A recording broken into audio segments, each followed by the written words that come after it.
Hello friends, नमस्कार। RS 2560 पहला test explanation short में समझने की कोशिश करते हैं। इस पेपर में हमने जो क्वेश्चंस दिए हैं वो बिल्कुल सिलेबस के अकॉर्डिंगली दिए हैं, शुरू से लेके। और जो पहला पार्ट है उसमें सिलेबस दर सिलेबस क्या क्या क्वेश्चन इसमें इंपॉर्टेंट बनते हैं वो हम समझने की कोशिश करेंगे।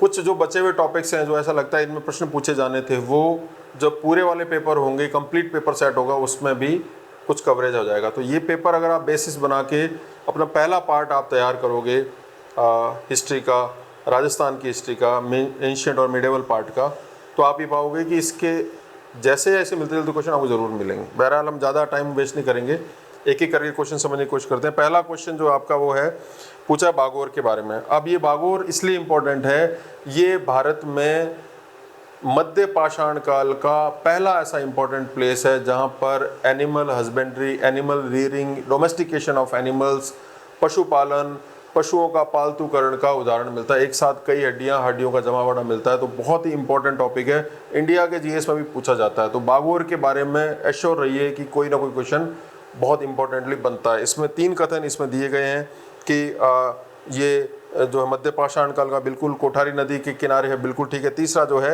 ये राजसमंद है, गलत है, ये भीलवाड़ा में स्थित है।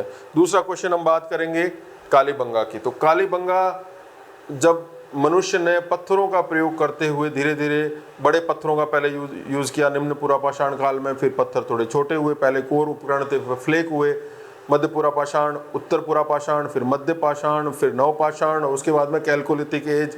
और उसके पैरेलल जो है वो आपका चल रहा है जब मनुष्य ने पहली बार कॉपर में टिन मिलाया और कांस्य युगीन सभ्यता तक पहुंचा। तो मनुष्य की प्रगति कैसे हुई उस क्रम में देखते हैं। तो सैंधव सभ्यता को कांस्य युगीन सभ्यता माना जाता है, जो कि लगभग 13 लाख वर्ग किलोमीटर में फैला हुआ था, जो आज का पाकिस्तान, अफगानिस्तान, थोड़ा सा ईरान और राजस्थान गुजरात का पार्ट उसमें मोटे रूप में आता है। तो उसमें राजस्थान में स्थित हनुमानगढ़ जिले में स्थित कालीबंगा बहुत इंपॉर्टेंट है, इसको जरूर करके जाइएगा आप। तो कालीबंगा से रिलेटेड 3 कथन आपसे पूछे गए। अमलादन घोष ने आइडेंटिफाई किया, इसको बिल्कुल ठीक है। बीबी लाल आगे इसमें जो करते हैं वो ठीक है। हड़प्पा में बाकी जो चीज़ें मिलती है उसके मुकाबले यहाँ फिर भी जो वेल प्रोटेक्टेड है, क्योंकि इंडिया ज़्यादातर चीज़ें मिली है पाकिस्तान वाले एरिया में। जैसे मान लो हड़प्पा हो या मोहनजोदड़ो हो, चनूदड़ो हो, तो वो स्थान जो है वो ज़्यादा मेंटेन नहीं, ये यहाँ पे चीज़ें ढंग से मिलती है। लास्ट ये कि सब पक्की ईंटों की जो विशेषता है कालीबंगा की नहीं, मोहनजोदड़ो की है। तो ये जानबूझ के सवाल पूछा गया, तो उत्तर आप इसका बी हो जाएगा। तीसरा सवाल, अगेन जब भारत में कांस्य युगीन सभ्यताएं चल रही थी, ब्रॉन्ज एज सिविलाइजेशन चल रही थी, उसके पैरेलल जो है तांबे के यूज वाले सभ्यताएं भी चल रही थी, जिसका सबसे इंपॉर्टेंट स्थान जो है आहड़ माना जाता है। आहड़ हो गया, गिलून हो गया।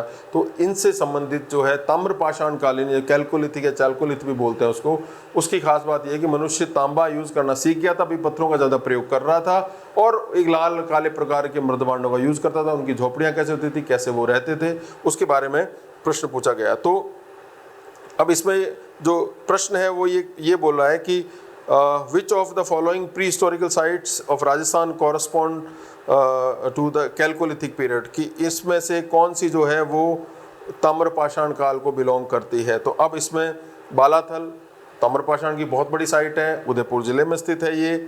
इसके अलावा जो तिलवाड़ा, डीडवाना, बागोर है, ये प्री हिस्टोरिक साइट है, यानी जब मनुष्य ने किसी भी धातु की खोज नहीं की थी। पहला धातु, पहला metal to be used by mankind was copper. Copper जो पहला तांबा था उसको सबसे पहले मनुष्य ने यूज़ करना स्टार्ट किया। कॉपर काम का नहीं था तो उसमें कुछ चीज़ें मिलाई, तो इम्प्योरिटी मिलाया, टिन मिलाया, तो कांसा बना। तो कांसा उससे और आगे की स्थिति है हज़ारों सालों की अंतराल वाली है, तो इतिहासकार ऐसा मानते हैं। तो चौथे प्रश्न में बालातल उदयपुर में स्थित है, बिल्कुल ठीक है। वीएन मिश्रा ने इसका उत्खनन किया, पहले ठीक है। तीसरा वैदिक स्थल है, वैदिक स्थल नहीं, हमने पहले किया कि ये जो है कॉपर का काल है, कैलकुलिथिक काल है, तो तीसरा स्टेटमेंट गलत हो जाएगा। चौथा जो है लोहे की गलानी, चूंकि ये कॉपर के पीरियड का है, ताम्रपाषाणी काल का लोहे का ज्ञान मनुष्य को नहीं था, तो तीसरा चौथा गलत हो जाएगा, उत्तर इसका डी हो जाएगा। पांचवा क्वेश्चन जो है राजस्थान में बौद्ध स्तूप। अब राजस्थान में या किसी भी भारत के इतिहास के किसी भी कालखंड को पढ़ते हैं तो वैदिक काल के बाद में उत्तर वैदिक काल तक आते आते मनुष्य ने लोहे का प्रयोग करना प्रारंभ कर दिया। उसके बाद बौद्ध काल है। तो बौद्ध काल जो है लगभग 600 ईसा पूर्व से प्रारंभ होता है और 300 ईसा पूर्व का काल माना जाता है। उसके बाद मौर्य काल स्टार्ट हो जाता है।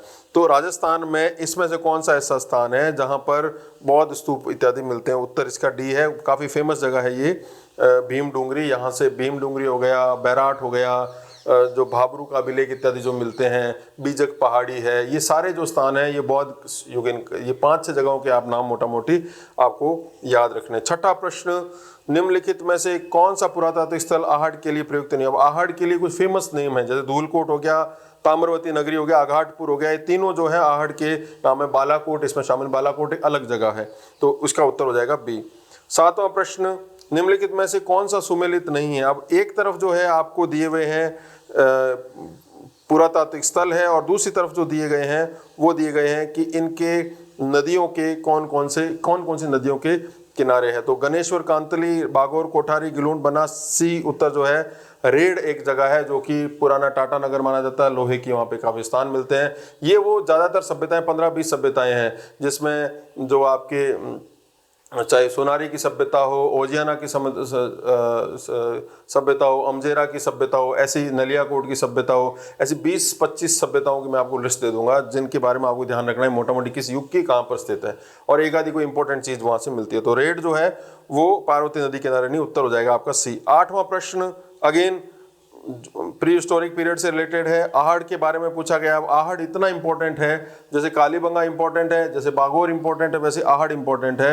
आहड़ भारत में ताम्रपाषाणिक स्थानों में सबसे इंपॉर्टेंट काल पीरियड जगह मानी जाती है, जो कि पूरे भारतवर्ष में जानी जाती है, इसलिए राजस्थान पॉइंट ऑफ व्यू से बहुत इंपॉर्टेंट बन जाता है। उदयपुर में स्थित है, बिल्कुल डॉक्टर सांकल्या के नेतृत्व में इसकी खोज हुई, बिल्कुल ठीक है। तीसरा भी ठीक है कि यहाँ पर ज्यादातर महत्वपूर्ण व्यवसाय अयस्क तांबे को गलाना, मतलब स्मेल्टरिंग जो थी आयरन की, कॉपर की, वो ज्यादा इंपॉर्टेंट यहाँ पे होती थी।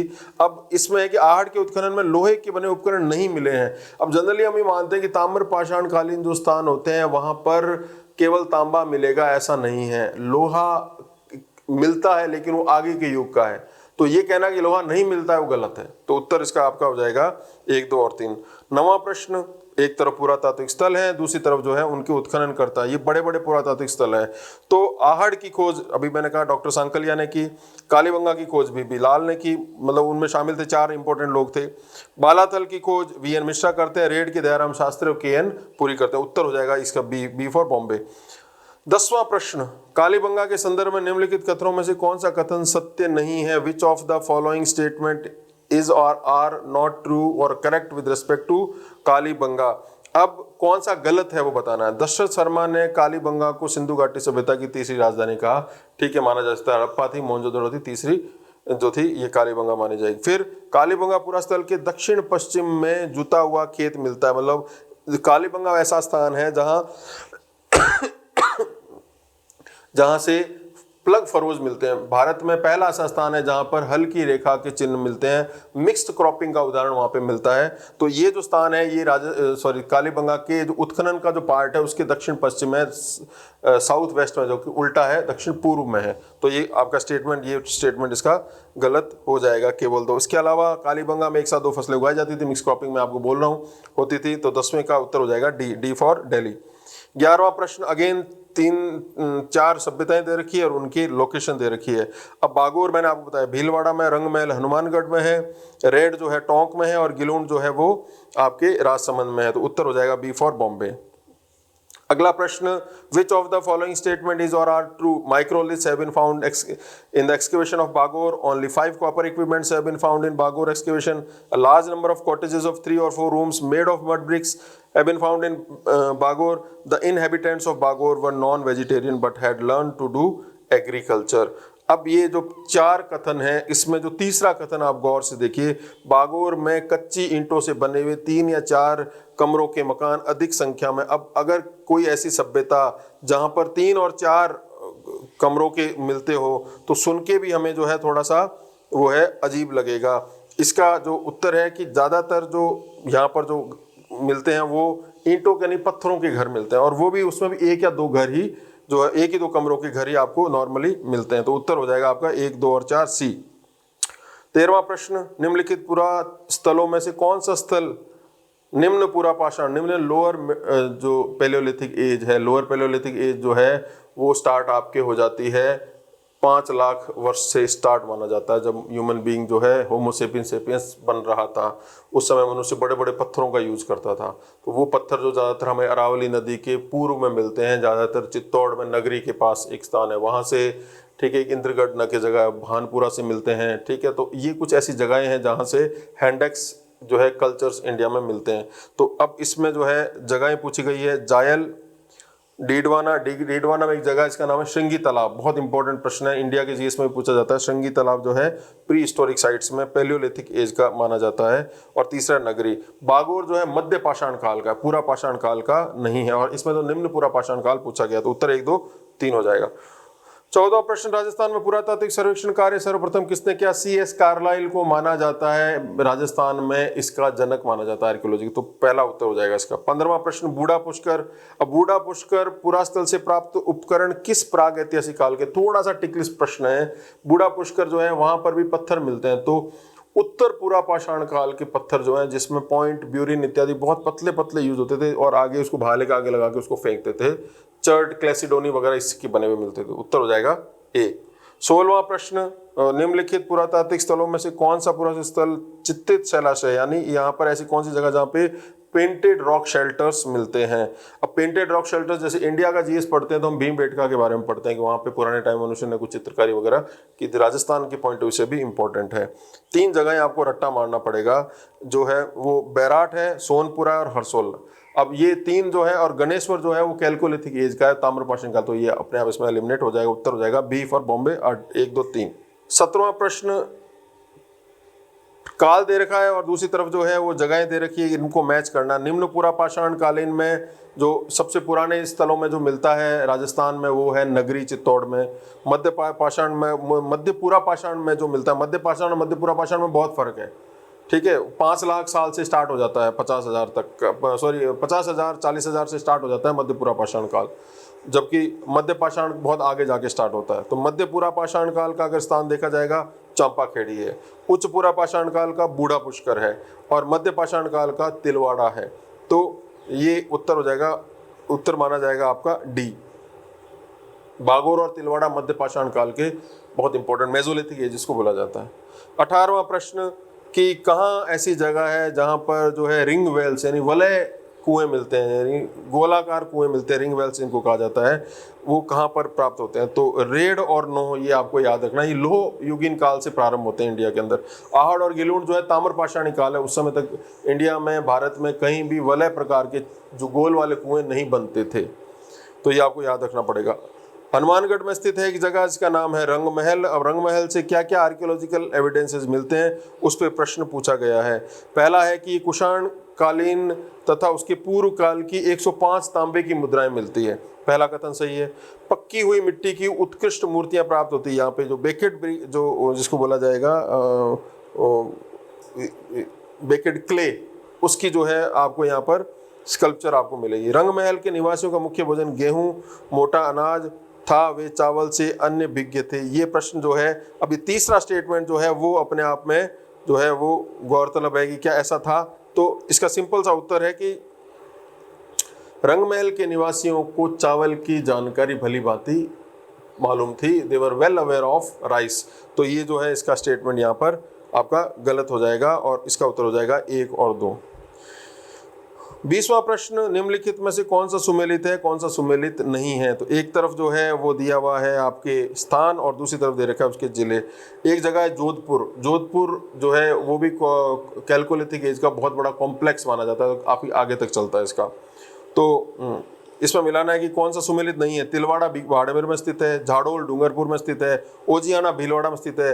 जोधपुरा जो है वो जोधपुर में स्थित नहीं है। बहुत से लोग इसमें कन्फ्यूज हो जाते हैं कि जोधपुरा जो है वो जोधपुर में होगा। जोधपुरा जयपुर जिले में स्थित है, जोधपुरा है ये, ठीक है। इसके बाद में 21वां प्रश्न अगर हम देखें, पुरातात्विक स्थल गणेश्वर, ये भी ताम्रपाषाणी काल का, कैलकोलिथिक एज का है। सीकर जिले में कांतली नदी के उद्गम पर, ओरिजिन ऑफ कांतली पर है, बिल्कुल ठीक है। गणेश्वर ताम्रपाषाणी पूरा स्थल है, बिल्कुल कैलकोलिथिक एज का है। तीसरा है कि यहाँ सबसे ज़्यादा, मतलब जितनी भी ताम्रपाषाण कालीन संस्कृतियां 5-7, जिसमें आहड़ हो गया, गिलून बालाथोल वगैरह हो गया, उनमें सबसे ज़्यादा जो है वो मिलता है यहीं पे तांबे की चीज़ें, इक्विपमेंट्स मिलते हैं। बिल्कुल ठीक है। फिर ये है कि हड़प्पाई नगरों के समान विकसित नगरी, ये नगरी नहीं थी।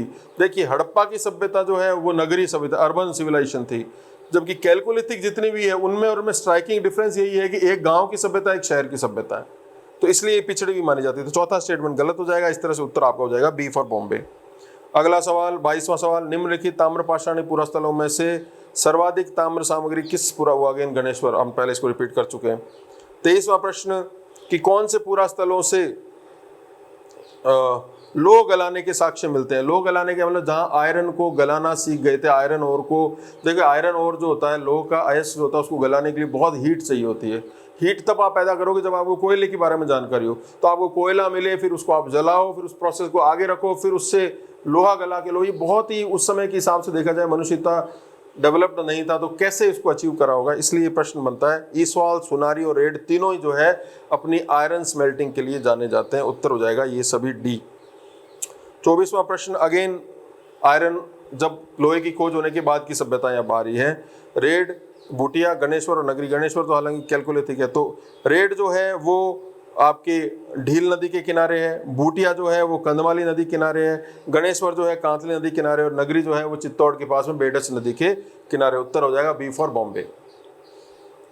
राजस्थान विद्यापीठ उदयपुर के पुरातत्व विभाग द्वारा किए गए उत्खनन में किस पुरास्थल से 2000 वर्ष तक निरंतर लोहा गलाने के प्रमाण मिलते हैं? 2000 साल तक लगातार लोहा गलाने का मतलब है कि ऐसी सभ्यता जहाँ जो है लंबे समय तक लोग जो इस बात से जो है वो जानकारी जिनको थी कि भाई लोहा कैसे यूज़ करते हैं, मतलब इतना पुरानी उनके पास एक्सपर्टीज थी इसकी।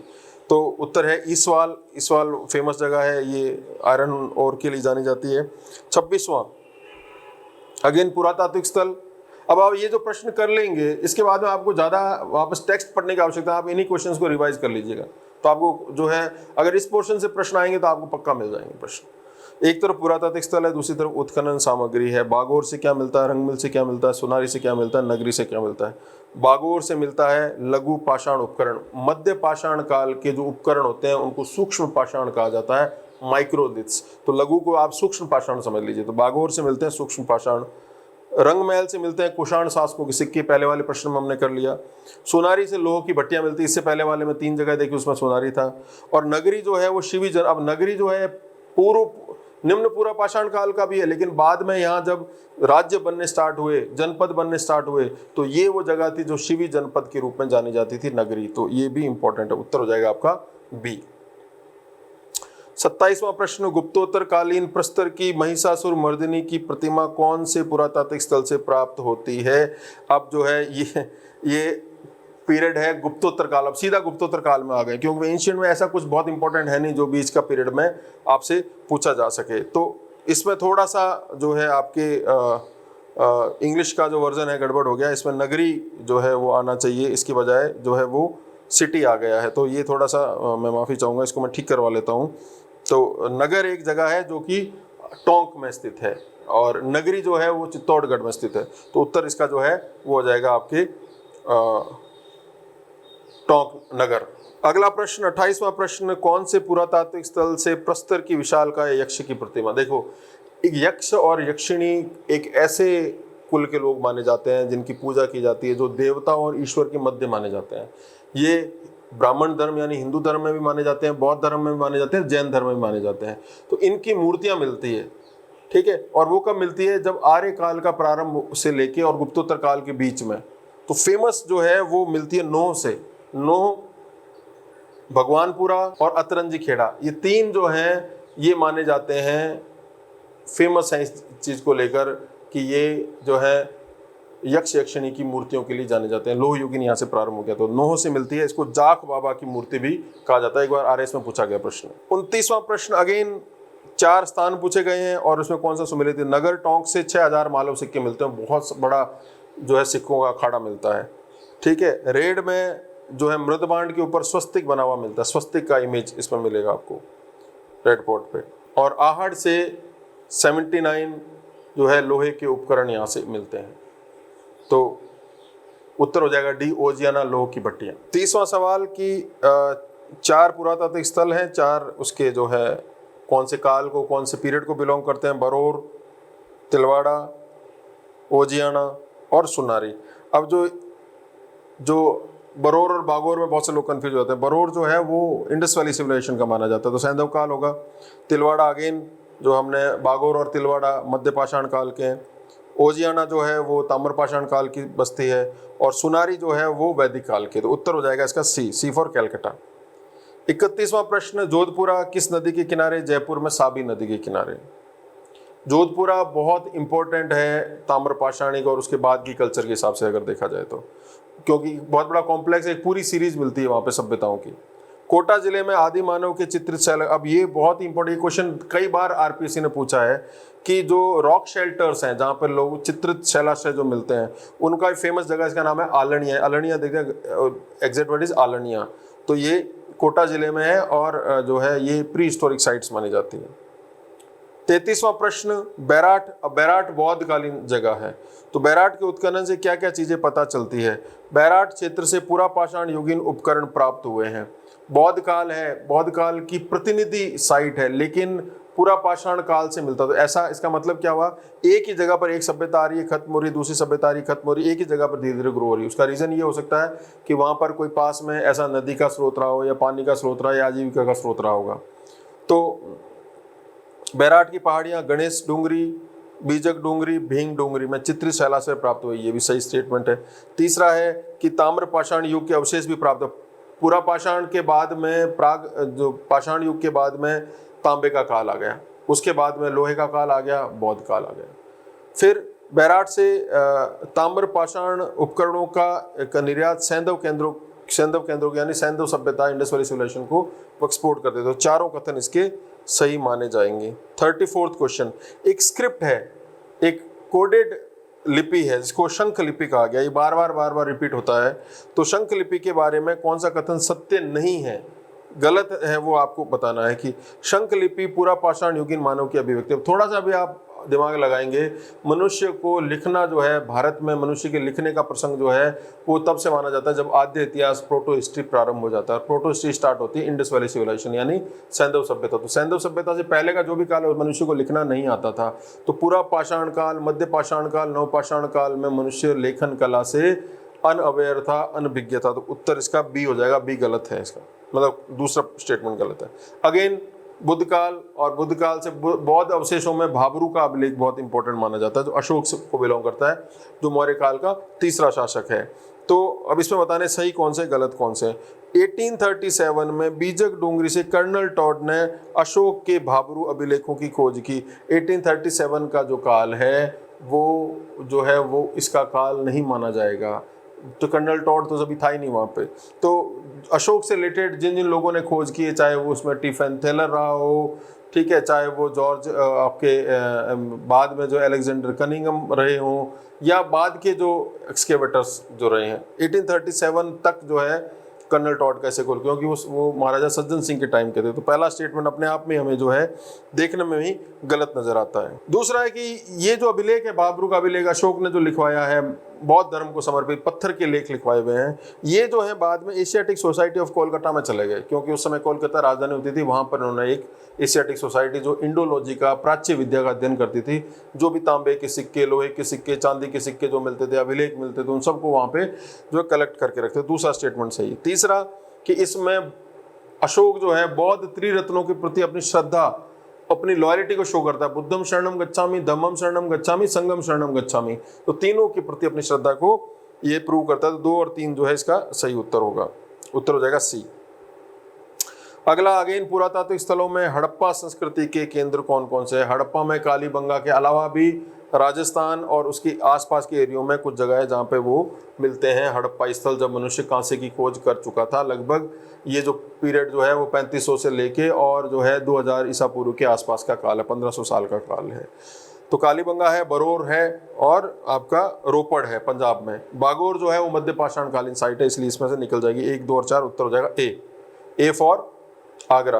37 राजस्थान में पशुपालन के प्राचीनतम साक्ष्य भागो, बिल्कुल सिंपल क्वेश्चन है। मैंने जानबूझ के प्रश्न ऐसे ही डिजाइन किए हैं जैसा आरपीएससी पूछती है। बहुत टफ क्वेश्चन पूछना बहुत आसान काम है, सवाल पूछना दुनिया में सबसे आसान काम है। सवाल ऐसे पूछना जो काम के हैं, जिसके से रिलेटेड क्वेश्चन पूछे जाएंगे वो ज़्यादा इंपॉर्टेंट, ताकि आपकी तैयारी भी पूरी हो साथ साथ में।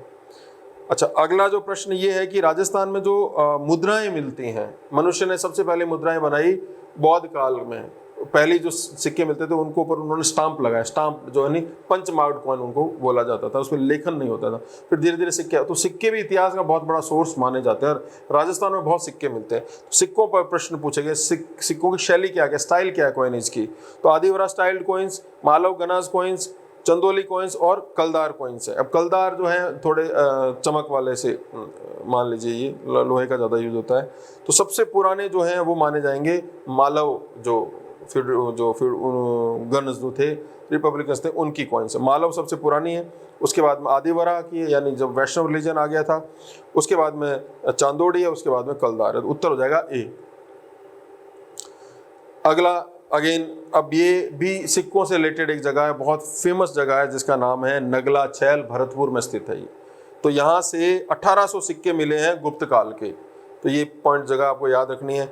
अब ये इन सिक्कों में सर्वाधिक सिक्के चंद्रगुप्त के नहीं है, चंद्रगुप्त के बाद ही सिक्के ज़्यादा मिलते हैं, चाहे वो समुद्रगुप्त के हो, कुमारगुप्त के हो, उनके सिक्के ज़्यादा मिलते हैं। चंद्रगुप्त फर्स्ट के नहीं सिक्के इसमें, तो दूसरा स्टेटमेंट गलत है। तीसरा जो है समुद्रगुप्त के 173 सिक्के मिलते हैं। 1 और 3 उत्तर हो जाएगा सी। अब राजस्थान में सोने के सिक्के, ये भी इंपॉर्टेंट प्रश्न बनते हैं।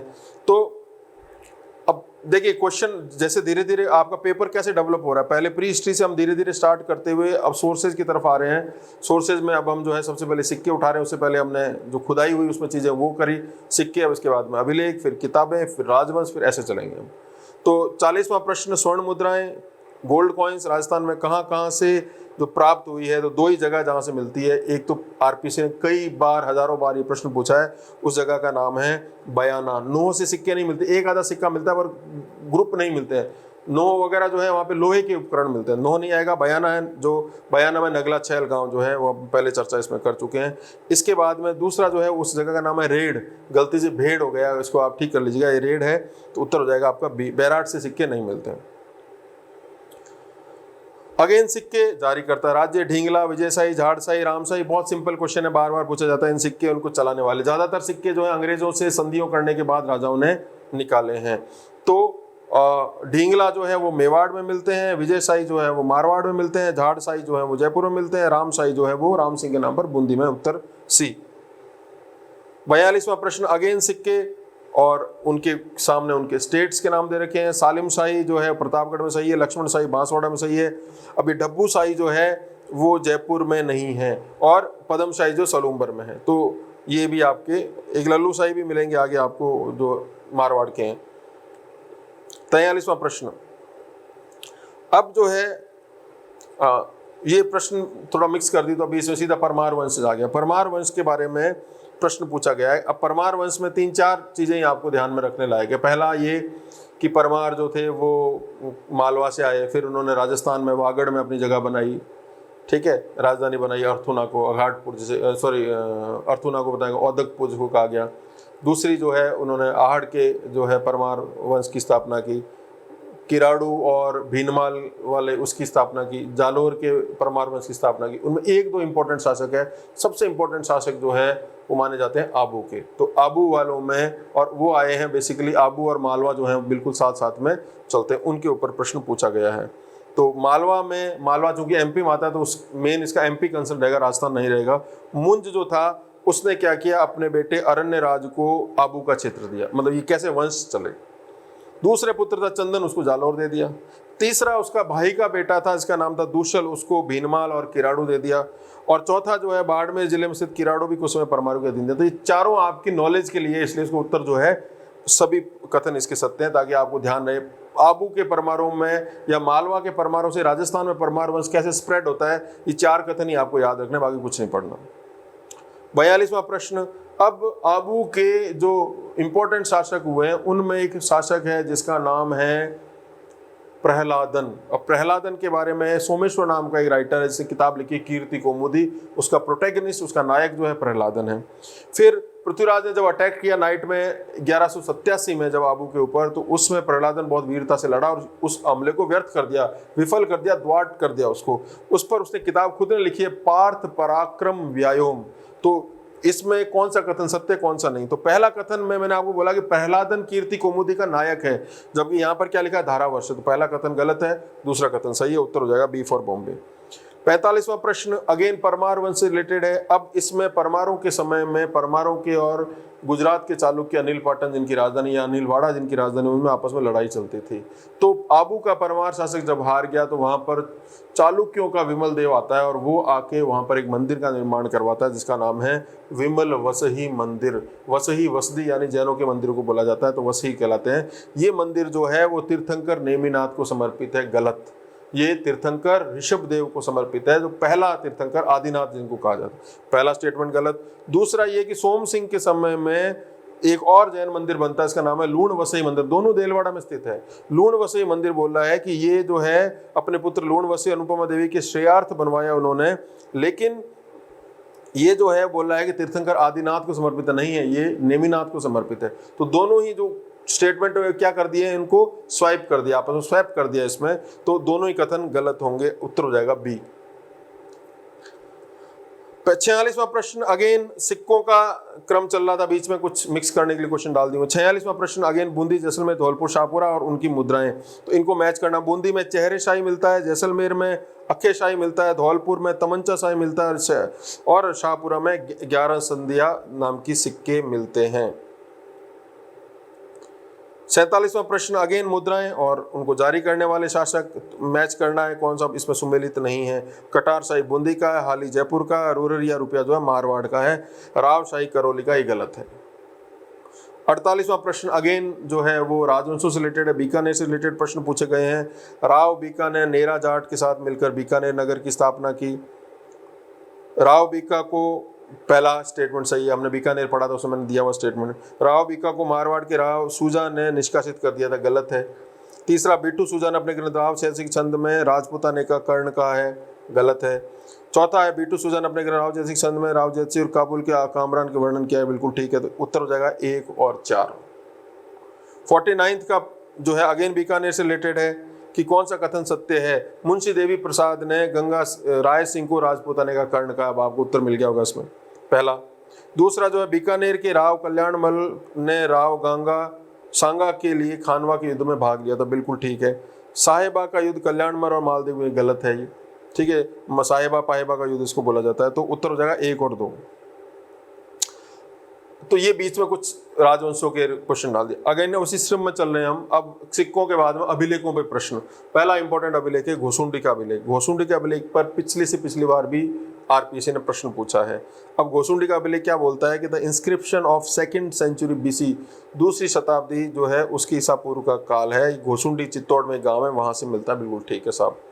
दूसरा इसका कथन है कि लेख में प्रयुक्त की गई भाषा संस्कृत लिपि नागरी नहीं, इसमें भाषा जो है वो आपकी प्राकृत भाषा है। प्राकृत भाषा है अर्धमागधी प्राकृत, जिसको पाली भाषा भी कह सकते हैं, और लिपि जो है वो ब्राह्मी लिपि का प्रयोग इसमें करा हुआ मिलता है। तो ये स्टेटमेंट गलत हो जाएगा, दूसरा स्टेटमेंट गलत। तीसरा भागवत धर्म के लिए, तो भागवत धर्म के सबसे पुराने अभिलेखों में घोसुंडी का अभिलेख मिलता है। इसमें वासुदेव, संकर्षण, पंचव्यूह इत्यादि का जो है बहुत ही डिटेल में तफसील से इसमें बताया गया है। 25वें का उत्तर हो जाएगा सी। अब अगेन अभिलेखों में 4 अभिलेख दे रखे हैं, उनको क्रोनोलॉजिकली ऑर्डर में सेट करना, यानी पुराने से नए। चीरवा, घटियाला, बिजोलिया और राजौरगढ़। तो सबसे पुराना घंटियाला का अभिलेख हो जाएगा। घंटियाला का अभिलेख आपको याद होगा, जो कि प्रतिहारों के बारे में बताता है घंटियाला का अभिलेख। चौथा फिर बिजोलिया हो जाएगा, चौहानों के बारे में बताता है। उसके बाद में चौथा हो जाएगा राजौरगढ़ हो जाएगा, वो भी उसी वंश से संबंधित है। तीसरा बिजोलिया और चौथा चीरवे का। 2, 4, 3, 1 उत्तर हो जाएगा ए। तो ये 2, 3, 4 उत्तर हो जाएगा बी। 53rd क्वेश्चन, 4 जनजातियां दे रखी है, गणतंत्र दे रखे हैं और उनका क्षेत्र दिया हुआ है। तो इसमें पहला जो क्षेत्र है मालवगण है। मालवगण जो है वो टोंक नगरी के पास में। योदयगण है, योदयगण जो है वो माने जाएंगे आपके बीकानेर गंगानगर उत्तर के क्षेत्र के। अर्जुनायन जो है वो माने जाएंगे आपके भरतपुर के आसपास को। शिवी जो है वो चित्तौड़गढ़ में माना जाएगा। 54th क्वेश्चन, अब इसमें प्रतिहार वंश के बारे में बताया गया है। कि मोनोनैंसी ने गुर्जर प्रतिहारों की 26 शाखाएं बताई है, सही है। मंडोर के प्रतिहार वर्ष हरीशवर्धन घंटियाला अभिलेख से पता चलता है, ककुक अभिलेख है उससे पता चलता है, दूसरा स्टेटमेंट सही है। तीसरा भी नागभट्ट प्रथम ने राजधानी मेड़ता किया, और चौथा इस वंश के शिलुक ने घटियाला शिलालेख उत्कीर्ण करा, कुक ने करवाया था, चौथा स्टेटमेंट गलत है। तो उत्तर हो जाएगा 1, 2, 3, उत्तर हो जाएगा ए। 55 नंबर प्रश्न अगेन मेवाड़ के गुहिलोत वंश के बारे में कि कौन सा कथन सत्य नहीं है। जो कथन सत्य नहीं वो पहला कि मेवाड़ के गुहिल प्रारंभ में हर्षवर्धन के सामंत थे, स्टेटमेंट गलत है। दूसरा, बप्पा रावल ने मौर्य शासक मानमोरी को परास्त कर चित्तौड़ पर अधिकार किया, सही है, तो ये शामिल नहीं करना है। तीसरा, बप्पा रावल ने मेवाड़ के सबसे पहले नौकरशाही नहीं, ठीक है, अलट के समय, और वो आगे आप देखेंगे हमें। तो पहला और तीसरा स्टेटमेंट गलत है, उत्तर हो जाएगा आपका बी। अगेन मेवाड़ के शासक उनके समकालिक दिल्ली के शासक, दिल्ली में सल्तनत स्थापित हो चुकी थी, इधर मेवाड़ राज जो है वो गुहिलोतों का आगे बढ़ रहा था। इससे मैच करना है कि कौन किसके समय में था। तो जैत्र सिंह नासिरुद्दीन महमूद के समय था, तेज सिंह जो था वो बलवन के समय था, समर सिंह जो था जलालुद्दीन खिलजी के समय था, रावल रतन सिंह जो है वो अलाउद्दीन खिलजी की समकालिक था। उत्तर हो जाएगा 56 का उत्तर हो जाएगा आपका ए। फिर राजस्थान में गुप्त साम्राज्य के प्रभाव के संदर्भ में गुप्तों का क्या क्या प्रभाव रहा, इसमें कौन सा कथन सत्य है। एक कथन आपको इसमें सत्य निकालना है। तो प्रयाग प्रशस्ति के अनुसार समुद्रगुप्त ने राजस्थान के गणराज्य को नष्ट कर संपूर्ण राजस्थान को, प्रयाग प्रशस्ति में ऐसा कोई उल्लेख नहीं मिलता है, गुप्तों के समय में ऐसा कोई भी उल्लेख नहीं मिलता। पहला स्टेटमेंट गलत है, बाकी तीनों स्टेटमेंट सही है। 2, 3, 4 के हिसाब से उत्तर हो जाएगा बी। अब गुप्तोत्तर काल आते आते, गुप्तों के अंतिम काल तक आते थे, भारत में हूणों के आक्रमण होने प्रारंभ होते हैं, और वो हूण सबसे पहले जो आक्रमण करते हैं उन स्थानों में राजस्थान भी एक था। तो अब ये पूछ रहे हैं कि कौन सा कथन सत्य नहीं है। सत्य नहीं का मतलब है वो गलत है, वो छांटने हैं। तो पहला, हूणों ने राजस्थान के सभी गणतांत्रिक अर्ध गण राजतंत्र राज्यों को छिन्न भिन्न कर दिया, ये स्टेटमेंट सही है, तो ये उत्तर में नहीं आएगा। हूणों ने राजस्थान के बौद्ध स्थलों को नष्ट किया, मीरकुल थे, तोरमान थे, बिल्कुल किया, ये स्टेटमेंट भी नहीं आएगा। तीसरा, हूणों ने सभी धार्मिक स्थलों पर आक्रमण किए, सबसे अधिक नुकसान बारडोली के, बारडोली का शिव मंदिर तो उन्होंने खुद नहीं बनवाया, तो उसमें तोरमान मीरकुल शामिल थे, तो एक स्टेटमेंट गलत हो जाएगा। मालव नरेश अशोकवर्मन को हूणों ने परास्त किया, उल्टा है, और हूणों को उसने परास्त किया, ठीक है। तो 3 और 4 जो है कथन गलत माने जाएंगे, उत्तर हो जाएगा सी। 59 प्रश्न, एक तरफ इतिहासकार हैं, दूसरी तरफ राजपूतों की उत्पत्ति से संबंधित मत हैं। कौन कुषाण बोलता है, कौन ब्राह्मण बोलता है, कौन गुर्जर बोलता है, कौन प्राचीन क्षत्रिय वंश बोलता है। तो गोपीनाथ शर्मा जो है वो बिजोलिया के आधार पर, बिजोलिया अभिलेख के आधार पर ब्राह्मण मानते हैं, वत्स गोत्री ब्राह्मण थे वो। गौरीशंकर हीराचंद ओझा है, हरिश्चंद्र नहीं, हीराचंद ओझा जो है वो ये मानते हैं कि साहब प्राचीन क्षत्रिय वंश थे। कनिंगम मानते हैं कि कुषाणों की संतान थे, और भंडारकर है जो मानते हैं वो गुर्जर वंश के थे। उत्तर हो जाएगा ए। अब एक तरफ मंदिर है, एक तरफ उसके शासक हैं। मेवाड़ के शासक कौन कौन से मंदिर बनवाए या कौन कौन से स्थान बनवाए उन्होंने। तो एकलिंग जी का मंदिर जो है वो बनवाने का काम करता है बप्पा रावल। पिछोला झील लाखा बनाता है। विष्णु मंदिर द्वारकाधीश में बनवाता है आपका मोकल, और श्याम पार्श्वनाथ का जो मंदिर है वो बनवाता है तेज सिंह। उत्तर हो जाएगा इसका डी फॉर दिल्ली। 61वां प्रश्न, गुहिलों की शाखा, उनके संस्थापक हैं कौन सी जो है सुमेलित नहीं है। वागड़ को सामंत सिंह ने स्थापित किया, बांसवाड़ा में गुहिलोत वंश जगमाल ने किया, डूंगरपुर में पृथ्वीराज ने किया, प्रतापगढ़ में सुजान सिंह ने नहीं किया। गलत हो जाएगा स्टेटमेंट। अगेन रानी पद्मिनी के बारे में, रानी पद्मिनी की कहानी जो टेल ऑफ क्वीन पद्मिनी है वो कौन बताता है कौन नहीं बताता है, तो उसमें हमको छांटना है। तो 3 ग्रंथ बताते हैं। वंश भास्कर जो कोटा के या बूंदी के महाकवि सूर्यमल मिश्र ने लिखा, उसमें नहीं है इनका वर्णन। राजस्थान के राजवंशों द्वारा लड़े गए निम्नलिखित युद्धों को उनके काल अनुक्रम में, अब ये जो युद्ध हुए हैं ये ज़्यादातर आप ये नोट करोगे कि इन युद्धों में कहीं ना कहीं जो है पुराना जो वंश है मेवाड़ का, उनसे प्रश्न ज़्यादा आए हैं। सारंगपुर, खातोली, भूताला और सिंगोली। तो सबसे पुराना भूताला का युद्ध आपको याद होगा, इल्तुतमिश के और उसके समय का था, वापस आएगा, रिपीट होगा ये। फिर उसके बाद में सिंगोली का युद्ध है, उसके बाद में सारंगपुर का युद्ध, और उसके बाद में खातोली का युद्ध है जो हमने सांगा इत्यादि के बारे में। उत्तर हो जाएगा ए। फिर राणा कुंभा, उनकी उपाधियां, उनके अर्थ, इनमें किन किन का क्या अर्थ है। तो पहली उपाधि ली उन्होंने हाल गुरु, जिसका अर्थ है पहाड़ी दुर्गों का स्वामी। दूसरी उपाधि उन्होंने ली राय राणा, जिसका अर्थ होता है विद्वानों का आश्रयदाता। तीसरा दान गुरु यानी महादानी। फिर हिंदू सुल्तान बन गया सुल्तान, मुस्लिम राइटर्स ने उनको नाम दिया। उत्तर हो जाएगा बी फॉर बॉम्बे। अगेन अगला प्रश्न की सांगा द्वारा लड़े गए युद्ध, उसमें किन किन को इन्होंने पराजित किया। बाड़ी का युद्ध, गागरोन का युद्ध, बयाना का युद्ध, खातोली का युद्ध। तो बाड़ी के युद्ध में इन्होंने पराजित किया मियाँ हुसैन फरमुली एवं मियाँ माखन को। गागरोन के युद्ध में ये पराजित करते महमूद खिलजी द्वितीय मालवा वाले को। बयाना के युद्ध में मेहंदी ख्वाजा को जो है वो पराजित करते हैं, और खतौली का युद्ध उसमें इब्राहिम लोदी को पराजित करते हैं। तो ये मेहंदी ख्वाजा के ये मुगलों की तरफ से जो आए थे लड़ने के लिए, उनको पराजित किया था। खानवा के युद्ध से पहले भी उन्होंने मुगलों को 2 बार हराया था छोटे छोटे कॉम्बैट्स में। 66वां प्रश्न महाराणा प्रताप से संबंधित है। कथन दिए गए हैं, कौन सा कथन सत्य है वो छांटना है। तो असत्यन कथ्य इसमें बता देते हैं कि महाराणा प्रताप ने अपने प्रारंभिक शासनकाल में चित्तौड़गढ़ दुर्ग की दीवारों का पुनर्निर्माण करवाया, कथन गलत है। 67वां प्रश्न मेवाड़ की राजधानी उनके निर्माता नागदा जो है वो बोलते हैं कि इसको बनाया बप्पा रावल ने, गलत। बप्पा रावल ने नहीं बनाया नागदा को। आहड़ अलट ने, चित्तौड़ जयत्र सिंह ने, चावड़ महाराणा प्रताप ने। नागदा बप्पा रावल नहीं बनाता है, तो उत्तर हो जाएगा आपका ए। मंदिर है, उनके निर्माता हैं, उनके शासकों के नाम आपको बता। अन्नपूर्णा का मंदिर चित्तौड़गढ़ दुर्ग में किसने बनवाया? वो बनवाया हमीर ने। फिर उसको नाम दिया उन्होंने बरवड़ी माता का मंदिर, जो कि अन्नपूर्णा मंदिर, जो उनकी एक तरह से इष्ट देवी मानी गई, कुल देवी नहीं मानी गई। उसके बाद में जो है श्याम पार्श्वनाथ मंदिर है, वो तेज सिंह ने बनवाया। आदिवरा मंदिर जो है वो आपके अलट ने बनवाया। और समुदेश्वर मंदिर जो है वो भोज ने बनवाया। जो उसका ओरिजिनल नेम जो था वो त्रिभुवन नारायण मंदिर था, बाद में मोकल ने आके उसको समुदेश्वर का नाम दिया। तो ये प्रश्न आ सकता है, बहुत इंपॉर्टेंट क्वेश्चन है। 69वां क्वेश्चन मारवाड़ के शासक और सांगा इत्यादि के बारे में पूछा गया है। मालदेव ने राणा सांगा की तरफ से खानवा के युद्ध में भाग लिया, बिल्कुल राव गांगा ने उसको भेजा था। सांगा ने मालदेव की मारवाड़ के उत्तराधिकार युद्ध में नहीं की, उसने कोई सहायता नहीं की, गलत स्टेटमेंट है। तीसरा और चौथा स्टेटमेंट सही है, तो 1, 3 और 4 उत्तर हो जाएगा बी फॉर बॉम्बे। 70वां प्रश्न 4 कथन दिए हुए हैं। अजीत सिंह का जन्म लाहौर में हुआ, बिल्कुल ठीक है। फिर बाद में जो है उसको गोराधाय जो है उसने उसका लालन पालन किया, जो जसवंत सिंह का पुत्र था, मृत्यु के बाद पैदा हुआ। दूसरा, अजीत सिंह ने शासन बनने के बाद दुर्गादास राठौर को देश निकाला। जब सत्ता में आ जाता है 30 साल के लड़ाई के बाद, तो अनबन हो जाती है, किसी बात को लेके ईगो क्लैश होता है, उनको एग्जिट कर देता है। तीसरा, अजीत सिंह ने अपनी पुत्री का विवाह फर्रुखशीर से किया। अंतिम इंपॉर्टेंट, उन्होंने किया शादी, फिर कुछ समय बाद वो विधवा हो जाती है, वापस ले आते हैं उनको। चौथा, कर्नल टॉर्नर दुर्गादास को राजपूताने का गैरीबाल्डी कहा है, जो ये स्टेटमेंट आपका गलत है। तो 1, 2 और 3 स्टेटमेंट आपके सही हो जाएंगे। 71वां प्रश्न साहित्यिक रचनाएं। शासकों ने भी साहित्यिक रचनाएं लिखी है। जसवंत सिंह आनंद विलास लिखता है, उसने भाषा भूषण भी लिखा है। मालदेव ने जो है वो लिखा है त्रिपुरा भारती लघुत्व। अजीत सिंह ने लिखा है आपके गुणसागर, और मान सिंह ने लिखा है अनुभव मंजरी। मान सिंह ने बहुत से ग्रंथ लिखे, मैंने आपको जो करवाया था पार्ट, उसमें बताया था कि नाथों के ऊपर बहुत लंबा चौड़ा उनका जो है वो वर्णन मिलेगा आपको। 72वां प्रश्न कछुआओं के बारे में है। 4 स्टेटमेंट उनमें बताना है कौन सा स्टेटमेंट सही नहीं है। तो इसमें दूल्हा राय ने बड़गुजरों को पराजित किया, ठीक है राजा। दूसरा स्टेटमेंट ठीक है, मीणाओं को जमुआ राजकुंड से हटाया। कोकिल देव ने फिर आमेर की स्थापना की, कोकिलगढ़ का। तीसरा स्टेटमेंट। चौथा स्टेटमेंट गलत है, कोकिल देव ने सामंतों को नहीं, 12 कोटड़ी का निर्माण कोकिल देव नहीं करता है।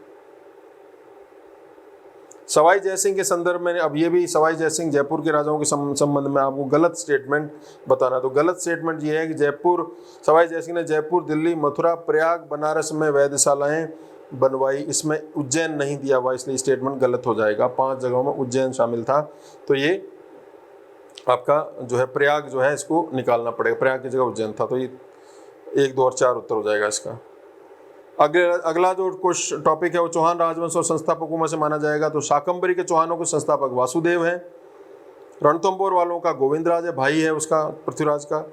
जालोर वालों का कीर्तिपाल है, और सिरोही वाले का राव लुम्बा है, जो है परमारों को हटाता है वहां से। उत्तर हो जाएगा बी।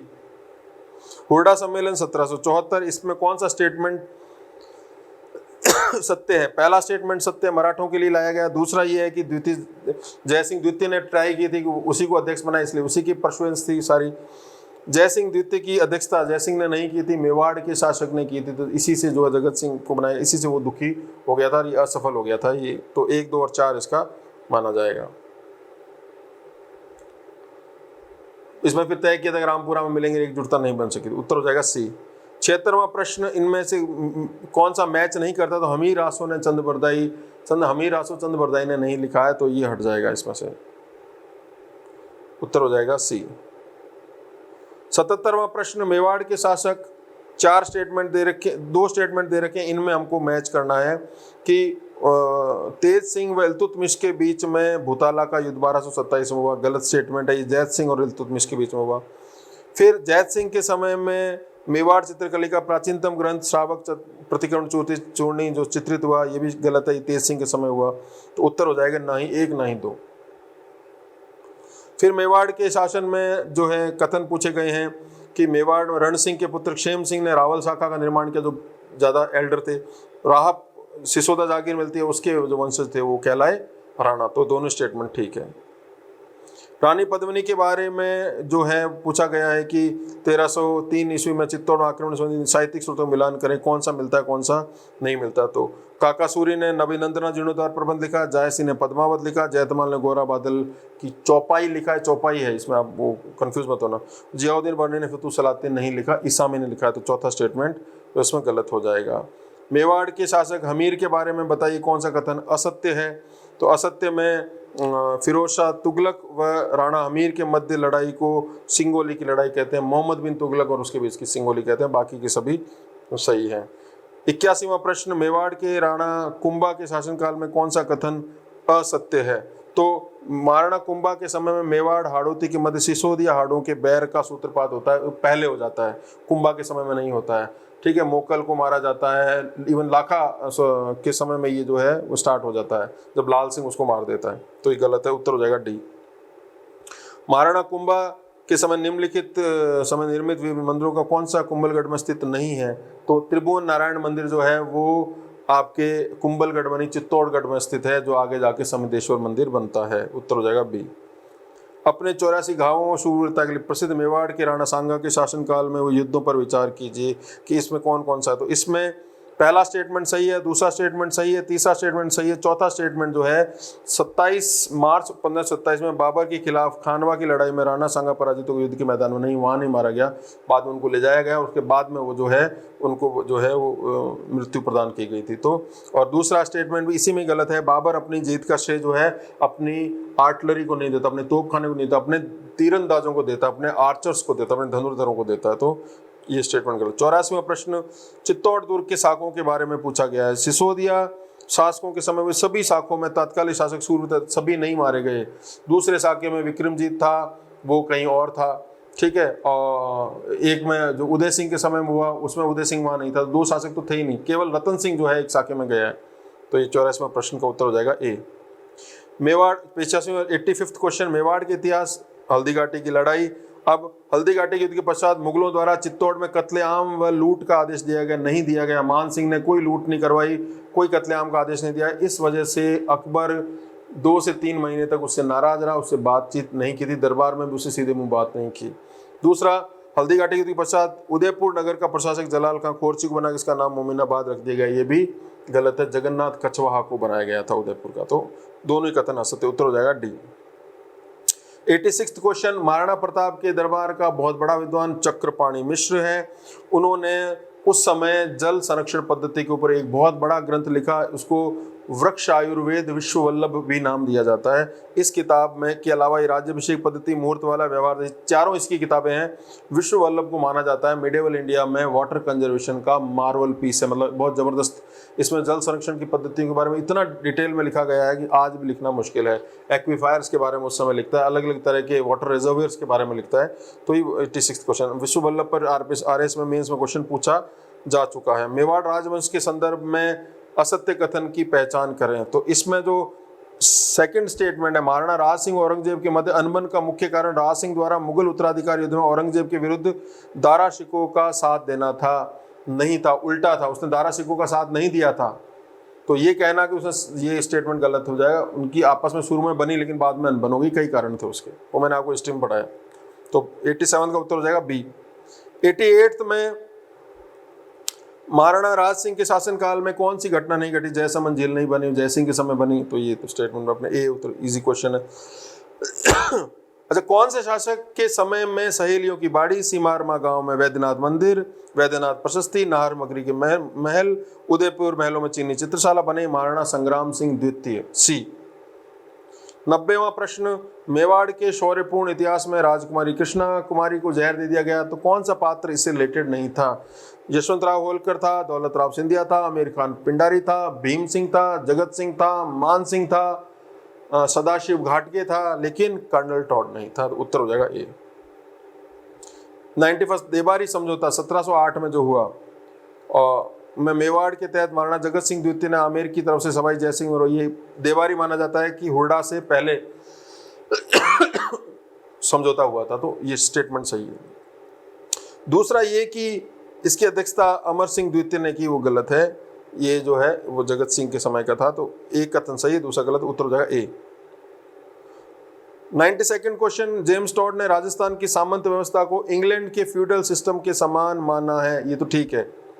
दूसरा, राजस्थान की सामंत व्यवस्था रक्त संबंध और कुलीन भावना पर आधारित प्रशासनिक सैन्य व्यवस्था थी, ये स्टेटमेंट भी सही, लेकिन दोनों मैच नहीं करते हैं, क्योंकि जो ब्रिटिश व्यवस्था है वो ब्लड या क्लैन बेस्ड नहीं है, तो ये पहला स्टेटमेंट, इसका उत्तर हो जाएगा बी। बहुत अच्छा प्रश्न है ये। 93rd, सामंत व्यवस्था, क्योंकि देखो राजस्व वाली व्यवस्था, जागीरदारी व्यवस्था कोर्स में दी हुई है, उसमें से पक्का सवाल आता है, इसलिए वहां से प्रश्न लिए गए हैं। सामंत व्यवस्था के संदर्भ में निम्नलिखित में से कौन सा कथन सत्य नहीं है? तो राजस्थान में जो फ्यूडल सिस्टम जो था उसमें रक्त संबंध था। रक्त संबंध का मतलब है कि जो भी राजा आप देखोगे, चाहे वो मारवाड़ का शासक हो, चाहे 12 कोटड़ियां हो, चाहे 11 कोटड़ियां हो, अलग अलग, वो अपने रक्त संबंधियों को जागीरें दे रहे हैं और एक फैमिली बिजनेस टाइप है, तो वैसा यूरोप में नहीं होता था, इसलिए पहला वाला स्टेटमेंट। सेकंड जो है का स्टेटमेंट है सगोत्र कुलीन व्यवस्था थी, ठीक है। राजा महत्वपूर्ण प्रशासनिक सैनिक नीतिगत निर्णय सामंतों के परामर्श से लेता था, ये भी ठीक है। राजा और सामंत का संबंध स्वामी और सेवक का नहीं होता था, ये मैनर सिस्टम, ये जो प्योर फ्यूडल सिस्टम है राजस्थान में, इंडिया में भी कहीं नहीं था, तो सी उत्तर हो जाएगा इसका। 94 रेख, अभी रेख जो है बार बार पूछा जाता है, रेवेन्यू सिस्टम जो राजस्थान, उसके बारे में कौन सा कथन इसमें सही है? रेख से तात्पर्य जागीर की अनुमानित वार्षिक राजस्व से है, बिल्कुल ठीक है, असेस्ट। पट्टा रेख से तात्पर्य राजा द्वारा प्रदत्त जागीर के पट्टे में उल्लेखित अनुमानित राजस्व है, एक्सपेक्टेड रेवेन्यू कितना मिलेगा। भर्तु रेख से तात्पर्य, तो भर्तु रेख वाला स्टेटमेंट गलत हो जाएगा, 1 और 2, उत्तर हो जाएगा आपका सी। अगेन राजस्थान की जागीरदारी व्यवस्था पर पूछा गया है, सामंतों की श्रेणियां, संबंधित राज्य, राजवी जो है वो मारवाड़ में होते थे, 16 उमराव जो है मेवाड़ में होते थे, 12 कोटड़ियां जयपुर में होती थी, और डाबी और जीवनी मिसल जो है वो जैसलमेर में होती थी, तो उत्तर हो जाएगा आपका ए। फिर राजस्थान में रियासतों में गृह कर को अलग अलग नामों से बुलाते थे, उनमें से कौन सा गृह कर है मतलब जो अलग अलग नामों से बुलाया जाता था? घरगुंती बराड़ माना गया इसको, रुखवाली भाच नहीं, रुखवाली भाच तो प्रोटेक्शन है, इसलिए इसको हटा दो आप। धुआं बाज, धुआं घर में धुआं निकलता, धुआं बाज उसमें आएगा, तो 1 और 3 माना जाएगा, पगर की भी नहीं माना जाएगा, तो उत्तर हो जाएगा बी। अगेन राजस्थान में जो है वो आरोपित कर संबंधित राज्य, तो गनीम बराड़, रुखवाली भाच, चवरी लाग, घर की बिछौती, तो गनीम बराड़ जो है वो मेवाड़ में होता था, रुखवाली भांच जो है वो बीकानेर में होता था, चंवरी वाला जो है वो मारवाड़ में होता था, और घर की बिछौती जो है वो जयपुर में होता था, उत्तर हो जाएगा सी। राजस्थान की रियासत में राजस्थान के बाद सर्वोच्च अधिकारी प्रधान होता था, जिसे विभिन्न रियासतों में अलग अलग नाम दिए गए थे, इनमें से कौन सा सुमेलित नहीं है? ठीक है, तो इसमें कोटा का मुत्सदी जो है सुमेलित नहीं है, ये गलत है, उत्तर डी। 99वां प्रश्न, ये अलग अलग प्रकार के सम्मान हैं सामंतों को जो दिए गए हैं, दोहरी ताजीम, सिरोपाव, तिहरी ताजीम, हाथ का कुरब, इसमें जो है कौन सा सम्मान जो है वो जिसको मध्यकालीन सामंतों राजाओं कौन सा सम्मान प्राप्त होते थे? तो एक तिहरी ताजीम का कोई सिस्टम नहीं होता था, दोहरी ताजीम तो फिर भी सुनते थे, तो 1, 2 और 4, उत्तर हो जाएगा डी। मध्यकालीन राजस्थान के प्रशासनिक पद, उनके कार्य, बख्शी क्या करता था? सिकदार, दीवान, वकील, तो बख्शी का काम होता था सेना का विभाग, सिकदार का काम होता था नगर कोतवाल, दीवान का काम होता था वित्त, और वकील का काम होता था पड़ोसी राज्यों से कूटनीतिक संबंध स्थापित, उत्तर हो जाएगा ए। विवाह के टैक्स लिए जाते थे, विवाह कर के नाम और उनको लागू करने वाले राज्य कौन से थे? चंवरी लाग मारवाड़ में था, नाता बराड़ मेवाड़ में था, नाता कागली कोटा में था, और छैली राशि जो है वो जयपुर में था, उत्तर हो जाएगा डी फॉर दिल्ली। अगला है सुमेलित करें, सीमा शुल्क, आयात शुल्क, चुंगी और कौन से राज्य में? तो जो पहला है जकात, वो था आपके बीकानेर में, दूसरा है दान, वो था आपके मेवाड़ में। तीसरा है सायर, वो था आपके जयपुर में। चौथा है मापा, वो था आपके बीकानेर में। उत्तर हो जाएगा बी। इनको आप याद कर लीजिए, अगर आप नहीं भी आपने पढ़ा है इतना सा पढ़ के जाइए, आपको उसमें सारे क्वेश्चन मिल जाएंगे। फिर ग्रह करों के अलग अलग नाम लागू करने वाले राज्य, घरगुंती बराड़ मेवाड़ में, घर बाब मारवाड़ में, घर बराड़ कोटा में और घर बिछोती जयपुर में। उत्तर हो जाएगा ए फॉर आगरा। 104 104 क्वेश्चन, जमीन और उनका प्रकार, पीवल, गुलत हंस, उन्नाव और बारानी। तो पीवल बोलते थे सिंचाई युक्त भूमि को, गुलत हंस कहा जाता था दलदली भूमि को, उन्नाव कहा जाता तालाब कुएं बावड़ियों द्वारा सिंचित भूमि को, और बारानी जो था वो असिंचित जो वर्षा से होती थी। उत्तर हो जाएगा बी फॉर बॉम्बे। 105वां प्रश्न, मध्यकालीन राजस्थान में राजस्व व्यवस्था के अनुसार भूमि के वर्गीकरण के संदर्भ में निम्नलिखित कथनों में से कौन सा कथन सत्य है? खालसा भूमि शासक के सीधे नियंत्रण में था, बिल्कुल डायरेक्ट पोजीशन में थी, खालसा बोलते थे, ठीक है। शासन भूमि राज्य के नहीं, शासन भूमि उनको नहीं दी जाती थी, वो वैसे दी जाती थी परिहार वाली। और हुकूमत जागीर भूमि मुत्सदियों को वेतन के रूप में दी जाती थी। तो पहला और तीसरा स्टेटमेंट सही है। शासन का मतलब होता है जो जिसमें टैक्स की रिबेट होती थी। तो 1 और 3 उत्तर हो जाएगा सी। मध्यकालीन राजस्थान में लगान वसूली की कौन कौन सी व्यवस्थाएं थी? चारों की चारों थी, लाता, गुगरी, बिगोटी, कुंता, सब। उत्तर डी। राजस्थान में 19वीं सदी में दास प्रथा के जो कथन है उसमें कौन सा कथन सही है, कौन सा कथन गलत है? चारों कथन सत्य है। उत्तर हो जाएगा आपका डी। अब एक तरफ है मानव व्यापार, समाधि प्रथा, दास प्रथा, डाकन प्रथा, दूसरी तरफ राजा जो हैं वो जिनको गैर कानूनी घोषित कर रहे हैं, इनको इलीगल घोषित कर रहे हैं। तो मानव व्यापार यानी slavery, trafficking in human being को सबसे पहले जो रोका है वो कोटा के महाराव राम सिंह है। समाधि प्रथा, सेल्फ बरियल सिस्टम को सबसे पहले रोक लगाया है जयपुर का राम सिंह द्वितीय। दास प्रथा को जो लगाने वाला है बूंदी का महाराव विष्णु सिंह, या जिसको बिशन सिंह भी कहा गया है। और डाकन प्रथा को है महाराणा स्वरूप सिंह। उत्तर हो जाएगा बी फॉर बॉम्बे। 109वां प्रश्न सुमेलित कीजिए, कोटा के महाराव भीम सिंह ने कन्या वध पर प्रतिबंध लगाया, ये गलत है। जो आपको ऊपर उत्तर मिल गया होगा इसका, तो बी इसका स्टेटमेंट गलत माना जाएगा। 110वां प्रश्न, सती प्रथा एवं उसके उन्मूलन के संदर्भ में निम्नलिखित कथनों में से कौन सा कथन सत्य है? सर्वप्रथम राजस्थान में सर्वप्रथम सती प्रथा को रोकने का प्रयास महाराजा सवाई जय सिंह द्वितीय द्वारा किया गया, एकदम ठीक है। 19वीं सदी के प्रारंभ में ये प्रथा और भी व्यापक हुई, जिसके कारण ब्रिटिश सरकार ने नहीं एकदम व्यापक नहीं हुई तो पहले थी वो व्यापक, लेकिन कम हो रही थी, लेकिन इसलिए इनको रोक लगानी पड़ी। तो दूसरा स्टेटमेंट गलत है। सर्वप्रथम बूंदी नरेश राव विष्णु सिंह ने 1822 में सती प्रथा को गैर कानूनी घोषित किया, बिल्कुल अंग्रेजों से संधि की 2 साल बाद इन्होंने ये कर दिया। 1 और 3 उत्तर हो जाएगा सी। 111 उत्तर, कन्यावध की कुप्रथा के संदर्भ में निम्नलिखित जो फीमेल इन्फेंटिसाइड है जो उसके बारे में प्रश्न पूछा गया है। बांकीदास की ख्यात के अनुसार उदयपुर के महाराणा स्वरूप सिंह ने अपने सभी सामंतों को शपथ दिलाई कि वे अपनी बेटी का वध नहीं करेंगे, बेटी को नहीं मारेंगे। पहला स्टेटमेंट सही है। कर्नल टॉड ने त्याग प्रथा को, त्याग देनी पड़ती थी, कुछ विशिष्ट जातियों को पैसा देना पड़ता था, तो उसकी वजह से भी जो है कन्या का जो है जो डिज़ायर नहीं करते थे राजपूत, तो कर्नल टॉड मानते हैं ये कारण था। बहुत अच्छा प्रश्न है। 1 और 2 इसके उत्तर हैं। तो कोटा के महाराव भीम सिंह ने नहीं लगाया था, तो पहले हम कर चुके हैं इसको, तो उत्तर हो जाएगा 1 और 2 उत्तर ए। 112 पृथ्वीराज राठौड़ की रचना बेली कृष्ण रुक्मणी को निम्नलिखित में से कौन सा विद्वान जो है वो 19वां पुराण और 5वां वेद कहता है? दुर्साहड़ा, जो कि अकबर के दरबार में थे। वापस बीकानेर के ऊपर प्रश्न है। औरंगजेब ने बीकानेर के अनूप सिंह को महाराज और माही मरातीब की उपाधि दी। महाराजा अनूप सिंह का काल बीकानेर चित्रकला का स्वर्ण काल माना जाता है, दोनों ही सही है। चिंता बड़ी भट्ट में सुख सप्तती महाराजा अनूप सिंह को जंगल दर बादशाह नहीं कहा गया है, तो तीसरा स्टेटमेंट गलत है। 1 और 2 उत्तर हो जाएगा ए। ग्रंथ है, रचयिता है। काव्य डाकिनी लिखा है आपके गंगानंद मैथिल ने, ये संस्कृत के ग्रंथ है उस समय के मध्यकाल के। अनूप विलास लिखा है मणिराम ने। तीर्थ रत्नाकर लिखा है आनंद भट्ट ने। अनूप संगीत रत्नाकर लिखा है आपके भाव भट्ट ने। तो ये ज्यादातर बीकानेर के अनूप सिंह के दरबार में थे। उत्तर हो जाएगा B for Bombay. Again Anoop Singh के बारे में कौन सी ग्रंथ की रचना अनूप सिंह ने नहीं की?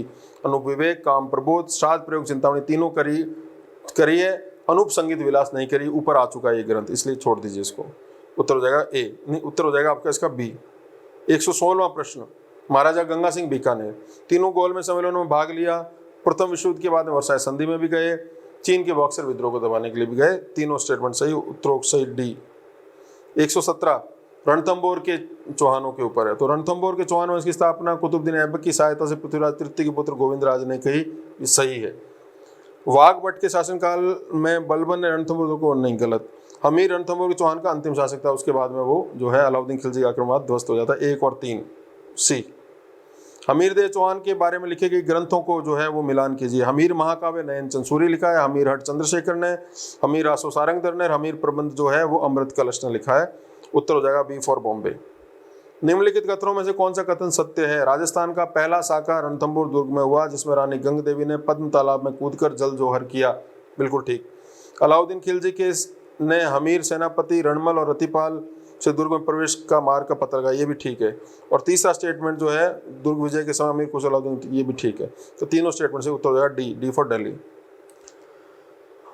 120वां प्रश्न प्री हिस्टोरिक पीरियड का है। राजस्थान में निम्न पुरापाषाण काल के उपकरणों में सर्वप्रथम सीए हैकर ने जयपुर व इंद्रगढ़ में की थी। सबसे पहला उन्होंने हैंड एक्स को, हस्त कुठार को खोजा था। ठीक बात है। भानगढ़, डिगारिया, विराटनगर में हैंड एक्स हस्त कुठार संस्कृति मिलती है, भी ठीक है। डीडवाना में स्थित श्रृंगी तालाब का संबंध पुरापाषाण निम्न पुरा, ये भी ठीक है। उत्तर सभी उत्तर सही है, उत्तर डी।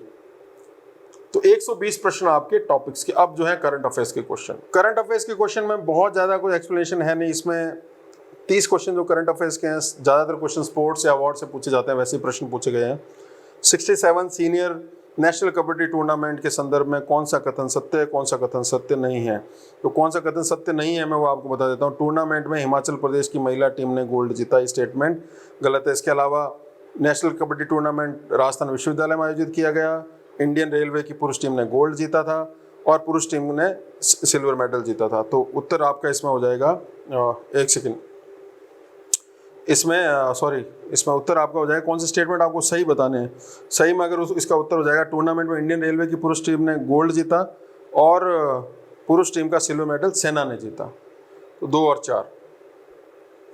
122वां प्रश्न एयरपोर्ट सर्विस क्वालिटी इंडेक्स 2020 में जयपुर एयरपोर्ट का, भारत अब नई भी आ गई है वैसे रैंकिंग, पिछले जो है अप्रैल का करंट है, तो राजस्थान का जयपुर जो है 15वें स्थान पर था, अब और नीचे चला गया है। 123वां प्रश्न Rajasthan economic transformation advisory council के संदर्भ में निम्नलिखित कथनों पर कौन सा कथन सत्य? इसका गठन 7 मार्च 2020 को किया गया, स्टेटमेंट ठीक है। अरविंद मापाराम इसके अध्यक्ष और मुख्यमंत्री सलाहकार डॉक्टर गुंजन इसके उपाध्यक्ष होंगे, ये बिल्कुल उल्टा कर दिया। परिषद राज्य की आर्थिक वृद्धि, रोजगार संवर्धन, बुनियादी सेवाओं की क्रियान्वयन तथा राजकोषीय प्रबंधन के संबंध में सलाह देगी। परिषद का कार्यकाल 2022 तक रहेगा। तो ये इसका जो स्टेटमेंट है उसमें सेकंड स्टेटमेंट है वो गलत है। निम्नलिखित में से किस राज्य को wings 2020 flying for all summit में नागरिक उड्डयन मंत्रालय द्वारा उड़ान योजना के लिए बेस्ट प्रोएक्टिव स्टेट अवार्ड मिला? राजस्थान को। उत्तर डी। इंदिरा गांधी मातृ पोषण योजना, कौन सा कथन सत्य है? अब इसमें 13 मार्च 2020 राजस्थान बजट में 4 अत्यधिक पिछड़े टीसीएस जिलों में इसमें प्रारंभ किया गया। पहला स्टेटमेंट ठीक है। दूसरा स्टेटमेंट ये उदयपुर, भीलवाड़ा, बांसवाड़ा, डूंगरपुर नहीं, ये जिले इसमें शामिल नहीं है। और तीसरा जो स्टेटमेंट होगी, इस योजना में दूसरी संतान के जन्म पर 6,000 रुपये दिए जाएंगे मंथली, वो जो है वो 1 और 3 इसका उत्तर। महिला सशक्तिकरण में चर्चित रूमा देवी के संदर्भ में चारों स्टेटमेंट सही। अब इसमें कुछ पता, रूमा देवी बहुत फेमस है और पक्का सवाल इन पे आ सकता है। 127वां किस एक्सपोर्टर को जो है export promotion council for handicraft ने जो है वो एक पुरस्कार दिया, निर्यात सबसे ज़्यादा एक्सपोर्ट किया, राधेश्याम रंगा को। 128वां 13th कोप जो है वो कॉन्फ्रेंस जो है उसके बारे में प्रश्न पूछा गया है। तो इसमें इसका उत्तर आपका हो जाएगा 2 और 3 स्टेटमेंट सही, उत्तर हो जाएगा आपका बी। राजस्थान में बनी फिल्म है चिड़ी बल्ला, अमेरिका में इसको अवार्ड मिला है। इसके जो डायरेक्टर हैं वो राधेश्याम पीपलवा हैं। 130वां प्रश्न कौन से प्रशासनिक अधिकारी को जो है वो संयुक्त राष्ट्र संघ ने अंतर्राष्ट्रीय लाइजनिंग अधिकारी के रूप में अंतर्राष्ट्रीय स्तर पर विश्व शांति पुरस्कार से सम्मानित किया है? रुकमैया मीणा। 31वां प्रश्न 2020 में गुवाहाटी में संपन्न खेलो इंडिया यूथ गेम्स में कौन सा कथन सत्य है, कौन सा कथन असत्य? तो पहला कथन असत्य है, दूसरा तीसरा कथन सत्य है। उत्तर हो जाएगा आपका इसमें बी। 132वां 63वीं राष्ट्रीय शूटिंग चैंपियनशिप पुरुष वर्ग की 10 मीटर एयर राइफल में किसने गोल्ड मेडल जीता? दिव्यांश सिंह पनवार ने जीता, बी उत्तर। 133rd क्वेश्चन अंडर 19 क्रिकेट में 2020 में कौन सा कथन सत्य कौन सा नहीं है? तीनों कथन सत्य है, इसके उत्तर हो जाएगा डी। 134वां प्रश्न 13वें एशियाई खेल के संदर्भ में कौन सा कथन सत्य है, कौन सा? पहला कथन असत्य, बाकी दोनों इसमें सत्य हैं। 2 और 3 उत्तर हो जाएगा बी। 135वां टेनिस के ऑस्ट्रेलिया ओपन 2020 टूर्नामेंट में एकल स्पर्धा, महिला एकल स्पर्धा खिताब किसने जीता है? सोफिया केनिन ने जीता है। फिर लेखक और पुस्तक, उनको मैच करना है कि कौन कौन सी पुस्तकें किस किस ने लिखी है। तो the Indian way, strategic war for an uncertainful, English में पढ़ लेता हूँ, the India way strategic for an uncertain world, ये किताब जो है वो लिखी है आपके एस जयशंकर ने। Good economics for hard time जो किताब है वो लिखी है आपके अभिजीत बनर्जी ने, जिनको नोबेल पुरस्कार भी मिल चुका है। रिसर्जेंट इंडिया जो किताब है वो लिखी है आपके विमल जालान ने। और इंडिया पॉजिटिव जो है वो किताब लिखी है आपके चेतन भगत ने। उत्तर हो जाएगा आपका डी फॉर दिल्ली। विशाखापट्टनम के आर वेंकटपुरम गांव में स्थित एलजी पॉलीमर्स इंडिया प्राथमिक लिमिटेड संयंत्र में कौन सी गैस का रिसाव जिसके कारण 10 लोग मारे गए? डिजास्टर मैनेजमेंट पे प्रश्न पूछे जाते हैं। जो इसका स्टायरिलीन नाम की गैस है, मैंने इस पर एक वीडियो भी बनाया था। 138वां प्रश्न, 92nd ऑस्कर पुरस्कार 2020 सर्वश्रेष्ठ अभिनेत्री का पुरस्कार किसे प्रदान किया गया? रेनी जेलवेगर। खिलाड़ी और खेल मैच करना इसमें तो अतनु दास जो है वो तीरंदाजी के हैं, अदिति अशोक जो है वो गोल्फ की है, सावंत अजय अनंत ये घोड़सवारी के हैं, और मधुरिका सुहास पाटकर जो है वो टेबल टेनिस की। उत्तर हो जाएगा ए। पुलित्जर पुरस्कार 2020 के फीचर फोटोग्राफी कैटेगरी का पुरस्कार किसे प्रदान किया गया? चन्नी आनंद, मुख्तार खान और यासीन डार को। 141वां प्रश्न, इरफान खान अप्रैल 2020 निधन हो गया, कौन सी बीमारी थी इनको? तो न्यूरोकॉन्ड्राइन ट्यूमर। ठीक है, अब करंट के ऐसे टॉपिक हैं। 11वें डिफेंस एक्सपो 2020 का आयोजन कहाँ पर किया गया? नई दिल्ली, जयपुर, हैदराबाद, लखनऊ। तो उत्तर है इसका डी, लखनऊ। 143वें कौन सा सुमेलित नहीं है? सारंग सुमेलित है, अमोघ सुमेलित है, पार्थ सुमेलित है, खगान तक ड्रोन नहीं है। तो उत्तर हो जाएगा डी। 144वां प्रश्न, नई दिल्ली में आयोजित विश्व सतत शिखर सम्मेलन सस्टेनेबल डेवलपमेंट का जो हुआ है वो उसकी थीम क्या है? थीम है टुवर्ड्स 2030 गोल्स, GOALs गोल्स कर लो, making the decade, DACAD decade है, ये गलती से टी लिख दिया। उत्तर ए। 144वें का वैश्विक वन संसाधन आकलन 2020 के अनुसार विश्व के सर्वाधिक वनावरण क्षेत्रफल वाले निम्नलिखित देशों को उनके वन क्षेत्र के अनुसार अवरोही क्रम में, इनको जो है डिसेंडिंग ऑर्डर में जो है लाना, पहले ज़्यादा फिर कम। तो सबसे ज़्यादा जो है वो सबसे पहले जो रूस में, रशियन फेडरेशन में, रशियन फेडरेशन के बाद में आपके आ जाएगा ब्राज़ील में, देन कनाडा है, और देन संयुक्त राज्य अमेरिका। उत्तर ए। शंघाई सहयोग संगठन के 8 आश्चर्यों में किसे शामिल किया गया है? स्टैच्यू ऑफ यूनिटी को, पटेल की जो मूर्ति है वो। यूएस चैम्बर ऑफ कॉमर्स के वैश्विक नवाचार नीति केंद्र द्वारा जारी अंतर्राष्ट्रीय बौद्धिक संपदा सूचकांक 2020 में भारत को कौन सा स्थान प्राप्त हुआ है? 40वां स्थान। उत्तर बी। विश्व के निम्नलिखित राष्ट्राध्यक्षों में से कौन से राष्ट्राध्यक्ष फरवरी 2020 में भारत की यात्रा पर आए थे? ये चारों के चारों आए थे। डी उत्तर। 159 यानी सेकंड लास्ट क्वेश्चन, मार्च 2020 में नाटो की सदस्यता किसने ग्रहण की? नॉर्दर्न मैसिडोनिया ने। और 50वां प्रश्न, निम्नलिखित विकल्पों में से कौन सा विकल्प संयुक्त राष्ट्र पोषणीय विकास समाधान नेटवर्क द्वारा जारी किए जाने वाली विश्व प्रसन्नता रिपोर्ट का घटक नहीं है? तो शिक्षा का स्तर प्रसन्नता से कोई लेना देना, ज़्यादा पढ़े लिखे हो, ज़्यादा खुश हो, इसका कोई एसेंशियल कनेक्शन नहीं है। This is all about our first paper of 25। थोड़ा डिटेल में करने की मेरी इच्छा थी, लेकिन बाद में मैंने एक रिकॉर्ड भी किया था, बट मुझे ऐसा लगा कि वो वीडियो 3.5 घंटे का बन रहा है। 3.5 घंटे एक पेपर को समझाने के लिए अगर मैं करूँगा, जो बोर्ड पे किया मैंने, तो बहुत ज़्यादा समय आपका लग जाता है, इसलिए इसको शॉर्ट में किया। बहुत ज़्यादा डिटेल में अगर आपको लगेगा करना हो तो मैं कर दूंगा, बट मुझे ऐसा लगता है कि आपका समय बहुत कम है। तो आज के लिए इतना शुक्रिया।